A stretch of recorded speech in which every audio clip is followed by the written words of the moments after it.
June 12th, 1944. The static crackled in the attic, a sound as familiar to him as his own heartbeat. 16-year-old Leo shifted the homemade crystal radio receiver, his fingers carefully adjusting the cat's whisker wire on the galena crystal. The attic was his sanctuary, a world of salvaged wire, vacuum tubes, and schematics drawn on stolen paper. Outside, the occupied Dutch town of Haarlem slept under a blanket of fear and curfew. But in here, Leo travelled the airwaves.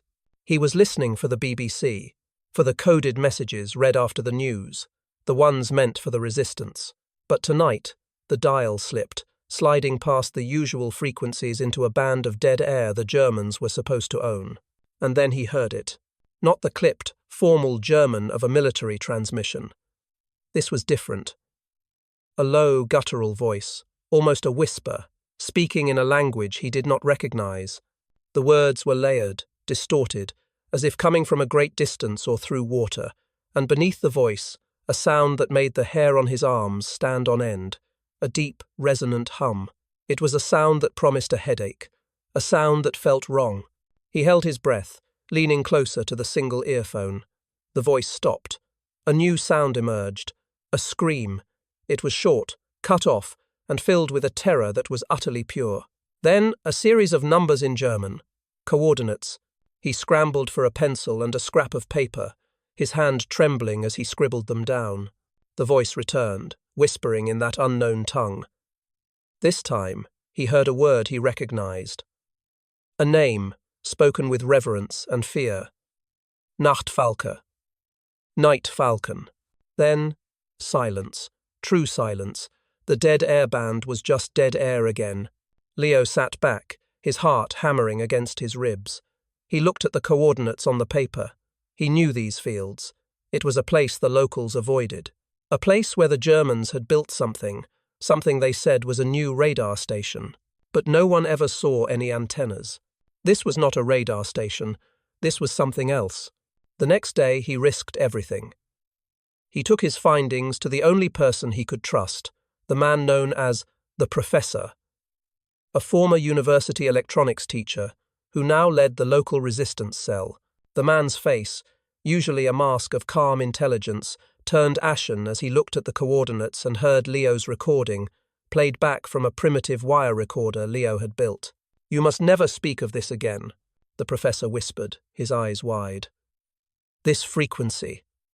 It is not for radio waves, not as we understand them. The Germans, they are experimenting with something new. This Nachtfalke. What is it?" Leo asked. "I do not know, but the Allies must be told." The professor's voice was grave. "This is beyond simple troop movements. This is a weapon.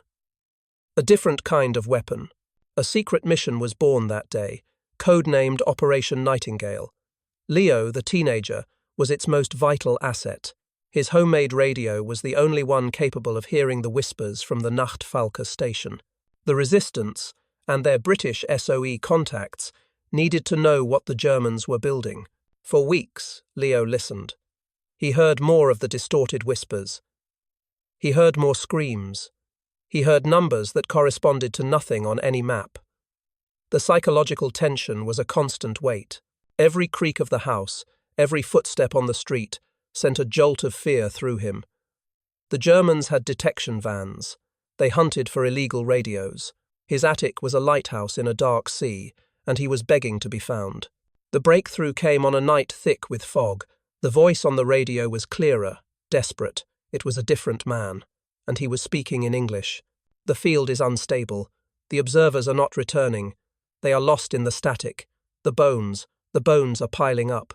God help us." We opened a door and the transmission cut off with a burst of screeching static that burned out Leo's earphone and nearly fused his crystal set. He had heard enough. The observers, the bones, the door. It was not a weapon. It was a machine that did something to people.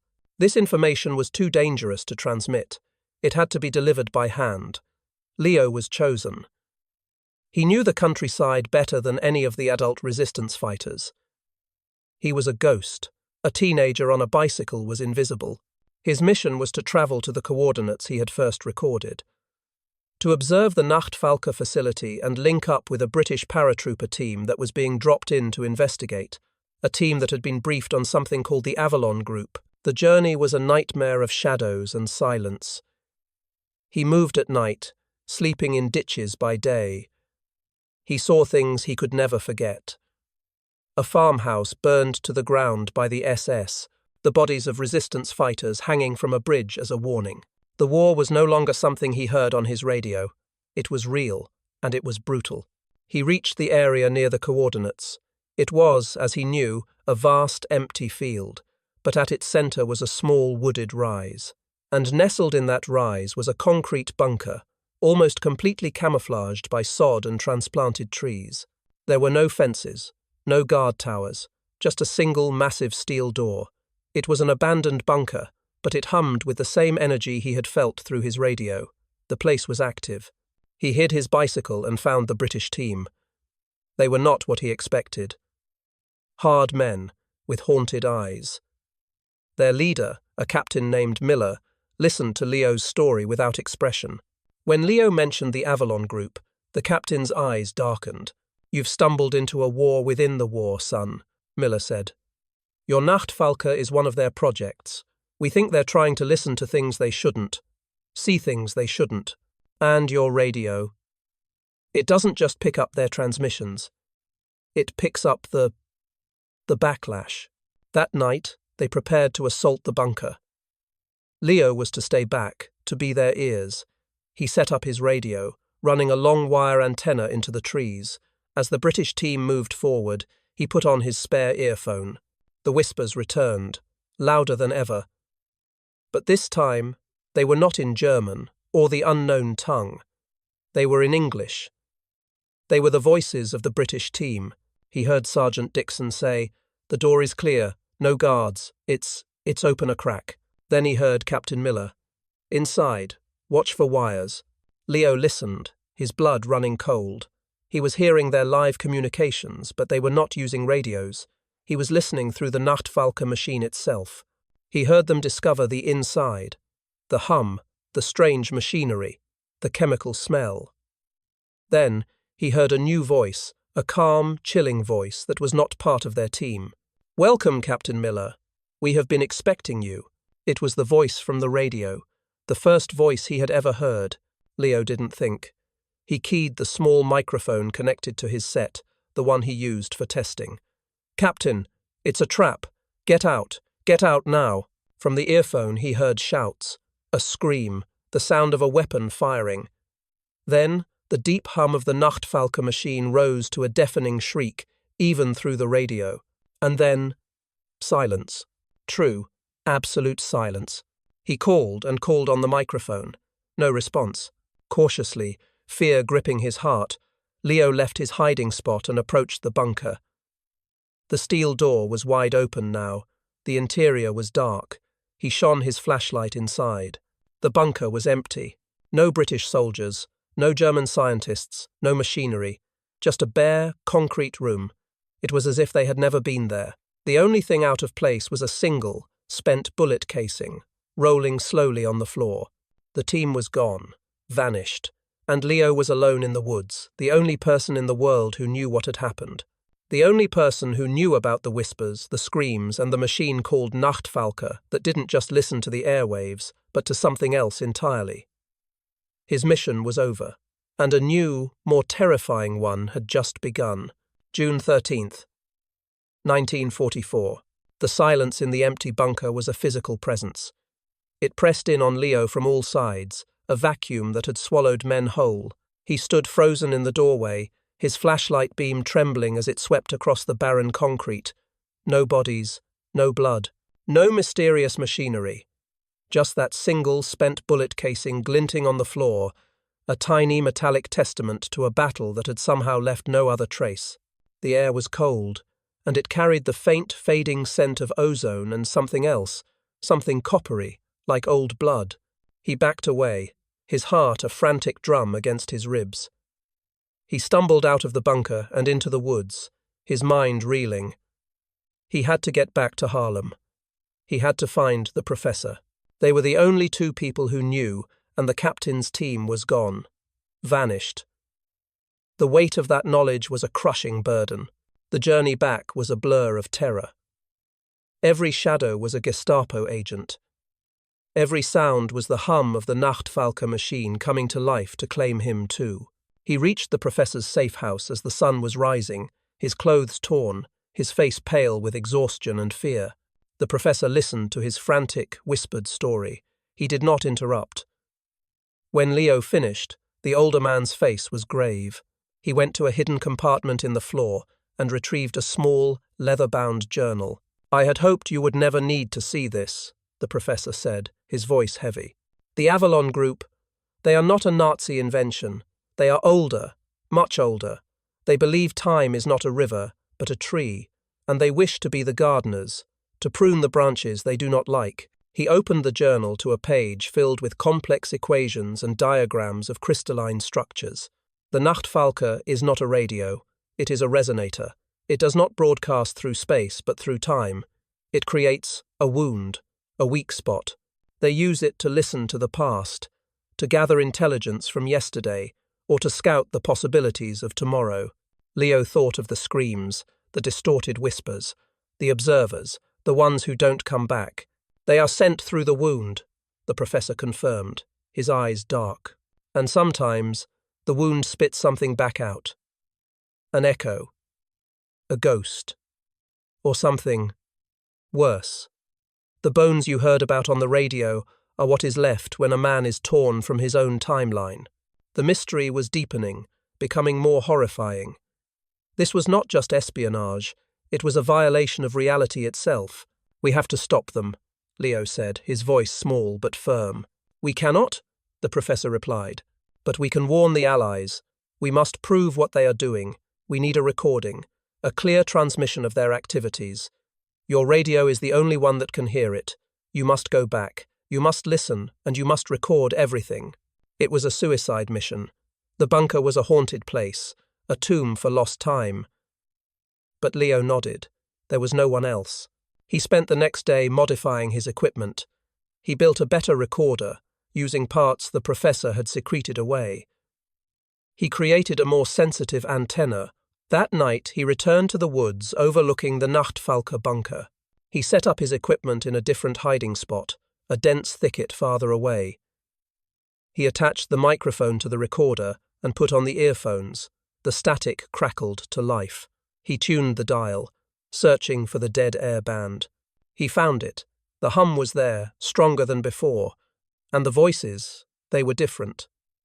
He heard Captain Miller's voice, but it was frantic, disjointed. "The trees are on fire. The sky is wrong. It's not the channel. The sky is—" The voice cut off with a burst of static. Then another voice. Sergeant Dixon. "They're everywhere. The echoes. They're not ghosts. They're real." Leo's blood ran cold. They were alive.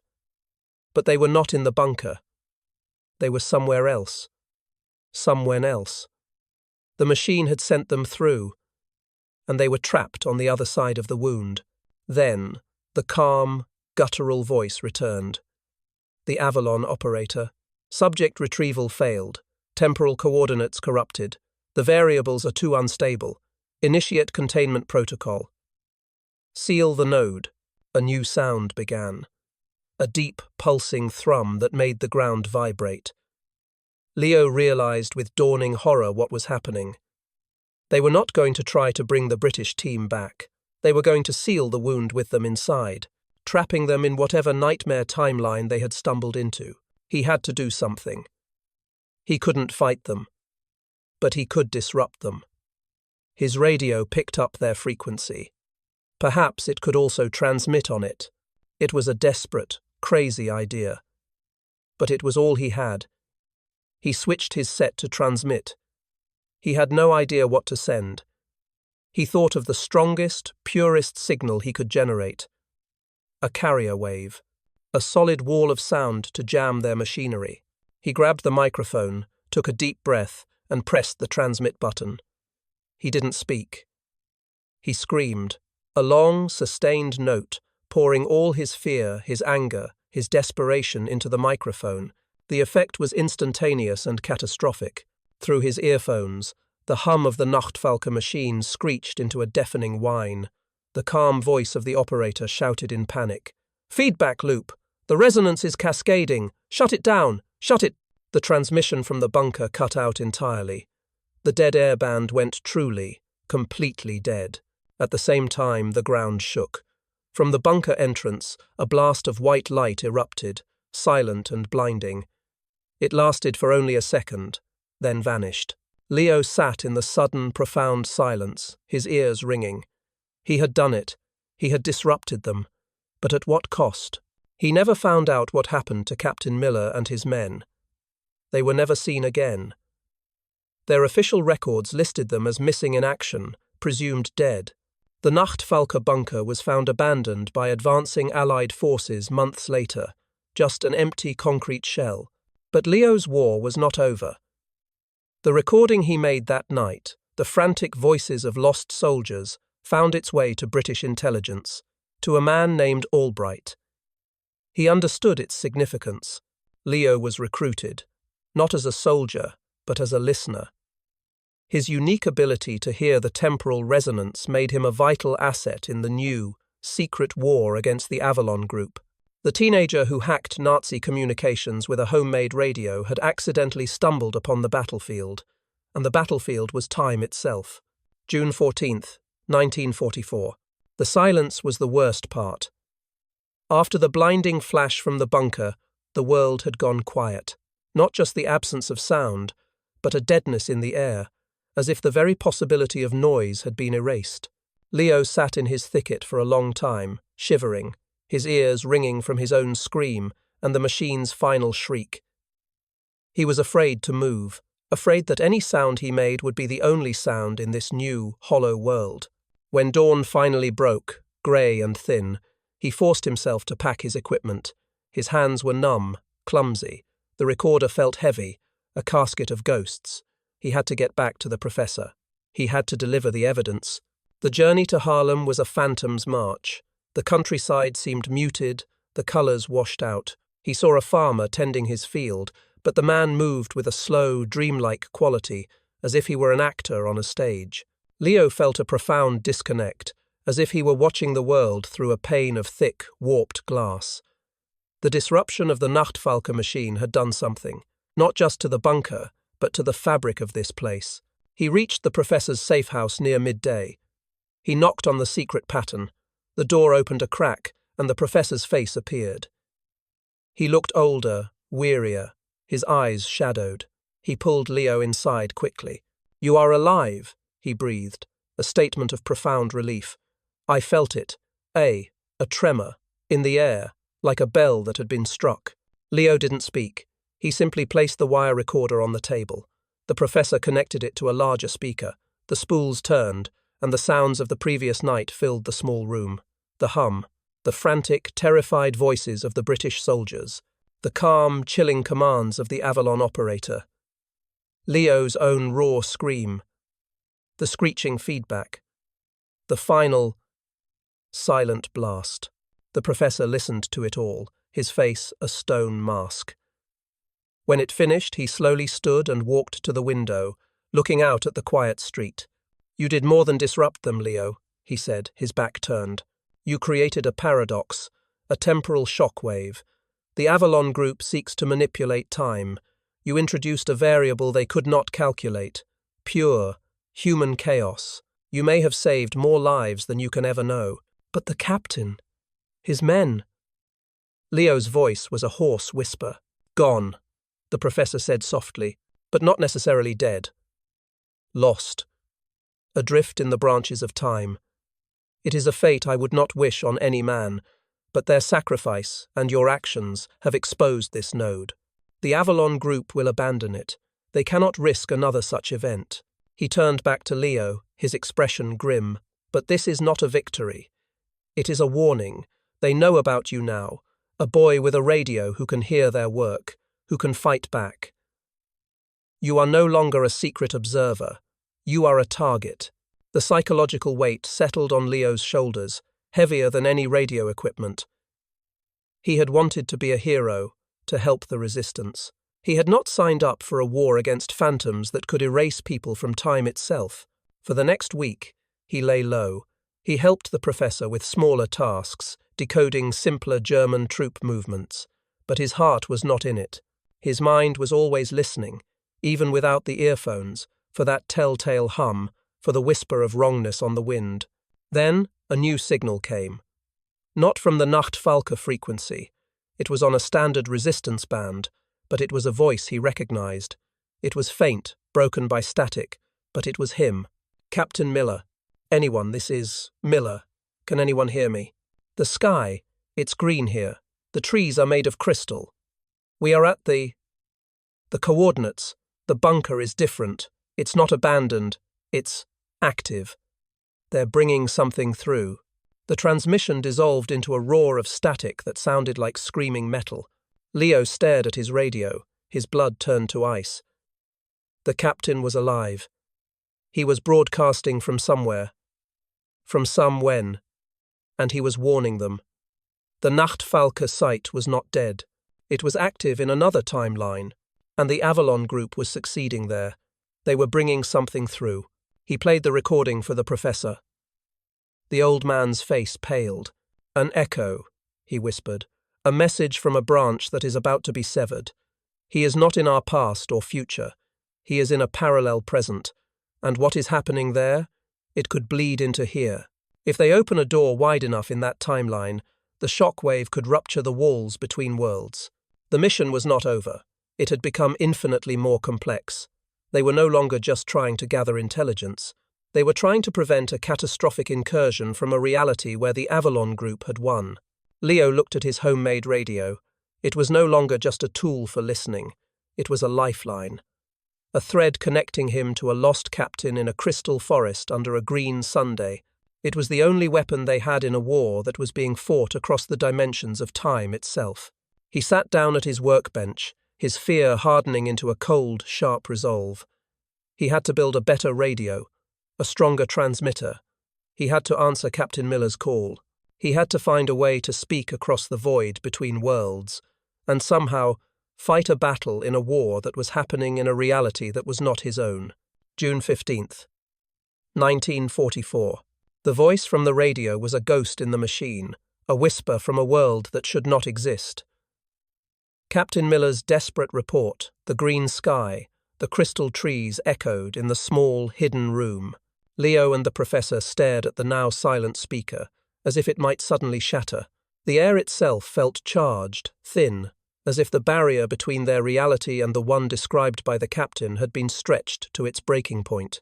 He is not in our future, the professor said, his voice hushed with a new, profound fear. He is in a adjacent present. A branch of the timeline where the Avalon Group's experiments progressed further, faster. They have not just opened a door there. They have torn a hole. And what comes through that hole will not stay on their side. The mission was no longer about rescue or intelligence. It was about containment. They had to reinforce their own reality. Leo's radio was the only tool that could perceive the thinning of the veil. He worked through the night, his hands moving with a frantic energy born of terror. He scavenged parts from a broken German field telephone the professor had acquired. He rebuilt his receiver, adding a second vacuum tube to amplify the signal. He needed to hear more. He needed to understand the nature of the breach. 2 nights later he found it. A new signal, not a voice, but a sound. A low, rhythmic pounding, like a massive mechanical heart. It was superimposed over the usual static of the Nachtfalke frequency, a deep, subsonic thrum that made the glass of the vacuum tubes vibrate in their sockets. It was the sound of the other world's machine, its resonance bleeding through the dimensional walls. And then, the phenomena began. It started small. A farmer on the outskirts of Harlem reported his prized dairy cow had simply vanished from a sealed barn. Not a broken lock, not a forced door. Just gone. The next day, 2 children playing near the abandoned bunker swore they saw a man in a strange, reflective uniform standing in the woods. When they blinked, he was gone. But the air where he stood shimmered like heat haze on a summer road. The professor received the reports through his resistance network. His face grew grimmer with each one. The bleed is beginning. Their reality is impinging on ours. First, small objects, then phantoms. Soon, it will be something more solid. Leo knew they had to act. They couldn't wait for the Allies. They were on their own. His new radio could hear the thrum of the other machine. Perhaps, he theorized, it could also broadcast a signal to disrupt it. Not a scream of chaos this time, but a weapon. A focused, precise attack. The machine operates on a resonant frequency. Leo explained. His diagrams spread across the table. If I can generate a counter-frequency, an inverse wave, I might be able to cancel it out. Like two identical sound waves, meeting and creating silence. It is a theory, the professor cautioned, but the energy required and the precision. One miscalculation, and you could amplify the breach instead of sealing it. You could shatter the wall completely. It was a risk they had to take. The alternative was unthinkable. They decided to move their operation closer to the source. They needed to be near the epicenter of the bleed. The professor secured the use of an abandoned farmhouse less than a mile from the Nachtfalke bunker. It was a desperate, dangerous move, putting them squarely in the area now haunted by echoes from another world. They set up in the farmhouse's dusty cellar. Leo assembled his transmitter, a Frankenstein's monster of salvaged parts, powered by a jury-rigged connection to the farm's old generator. The rhythmic pounding thrum from the other side was louder here, a constant, oppressive presence they could feel in their bones. Then Captain Miller's voice returned. It was weaker now, frayed at the edges. Can see it. A city. In the distance. All crystal. Spires. They are marching. The grey soldiers. Thousands of them. Towards a light. A gateway. They are. Coming! They are almost through. The transmission ended with a sound of breaking glass and a final, choked cry. Leo looked at the professor, a shared horror passing between them. June 16th, 1944. The grey soldier stood at the window, a silent, solid monument to a reality that was not their own. His eyes, dark and depthless, scanned the cellar, passing over Leo and the professor with an analytical coldness that was more terrifying than any hatred. He was not here to fight. He was here to observe, to catalogue. Then he raised his arm. Not a weapon, but a device strapped to his wrist. It glowed with a soft, internal light. The rhythmic thrum from the radio intensified, vibrating through the stone floor of the cellar. Dust trickled from the ceiling. He was signalling the machine on his side, amplifying the breach. The transmitter, Leo, now. The professor's voice was a raw shout over the rising din. Leo's hands flew across his makeshift console. All precision was gone. This was not a delicate calibration.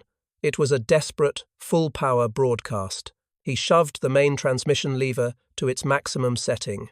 The vacuum tubes glowed a dangerous cherry red. The generator screamed in protest. He was not sending a counter-frequency. He was sending a storm. A shrieking, chaotic blast of raw, static and amplified feedback, focused directly on the Nachtfalke frequency. The effect on the grey soldier was immediate. He flinched, his head snapping back as if struck. The blank expression on his face fractured into a mask of confusion and pain. The device on his wrist flickered erratically. He was a creature of perfect order, and Leo was flooding his senses with pure, undiluted chaos. The soldier staggered back from the window, clutching his head. The air around him began to shimmer, to lose its solidity. He was like a radio signal losing its strength, his form beginning to break up into static and snow. But the cost was immense. The farmhouse lights blew out with a series of pops. The generator died with a final, choked sputter, plunging the cellar into darkness, save for the dying orange glow of the vacuum tubes. The radio was dead. The transmitter was a burnt-out husk.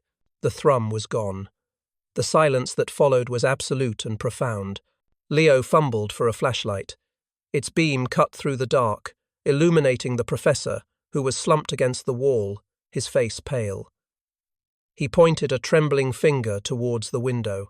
The grey soldier was gone. Not a trace remained. We did it? Leo whispered, his voice cracking. We forced him back? The professor corrected, his breath labored. We reinforced the local reality enough to expel him, like a body rejecting a virus. But the wound is still open. The gateway is still there. We have only bought a little time. He tried to stand, but his legs gave way. Leo rushed to his side. The older man was ice cold, his breathing shallow. The strain of the event, the psychic backlash of the dimensional conflict, had been too much for him. Listen to me, Leo, the professor gasped, clutching the boy's arm with surprising strength. You must go on. You are the only one who can hear them. The only one who can fight them. Do not trust anyone. Not the resistance, not the allies. The Avalon group has tendrils everywhere. You must become a ghost. His eyes closed. His hand went slack. Leo sat in the dark, cold cellar, holding the lifeless body of his mentor, his friend. The weight of his isolation was crushing. He was completely alone. The professor was gone. Captain Miller was lost in a crystal world. He had no equipment. No allies. He buried the professor in a quiet corner of the farmhouse's overgrown garden, marking the spot with a simple stone. He said no words. There were none adequate. He spent the next day scavenging. He took what little money and food the professor had left. He found a knapsack. And he took one last thing, the burnt-out core of his main vacuum tube, a talisman of his failure and his only hope. He could not stay in Harlem. He was a target. He had to disappear. But he could not stop fighting. The professor's final warning echoed in his mind. Do not trust anyone. His new mission was simple. Survive, evade, and listen. Always listen. He became a shadow, moving through the occupied Netherlands. He foraged for food. He slept in barns and ruins. He was no longer a boy playing with radios. He was a soldier in a war no one else could see. Weeks later, he found himself in the shattered city of Rotterdam. Amidst the rubble, he discovered a treasure trove, a bombed-out electronics shop. Using scavenged parts, he built a new receiver. It was smaller, more portable, powered by a hand crank. It was not as powerful as his old one, but it was enough. That night, in the shell of a broken building, he put on the earphones and turned the dial. He swept through the frequencies, through the static and the coded messages, and the German propaganda. And then he found it. Faint, but unmistakable. The hum. It was different. It was not coming from the Nachtfalke site. The coordinates were wrong. It was from somewhere else, somewhere new. The Avalon group had not been stopped. They had simply moved their operation. He also heard something else. A voice, so faint it was almost part of the static itself. A single repeating word in English. Echo, echo, echo. It was Captain Miller's voice. He was still out there, still broadcasting a warning from a dying branch of time. Leo adjusted the dial, locking onto the new, distant hum. He had no transmitter to fight back. Not yet, but he could listen. He could bear witness. He was 16 years old. He was alone. He was hunted by an enemy that transcended nations and time itself. But he had a radio, and he could hear the truth. The war for the future was not over. For Leo, it had just begun, and his front line was the airwaves of a broken world.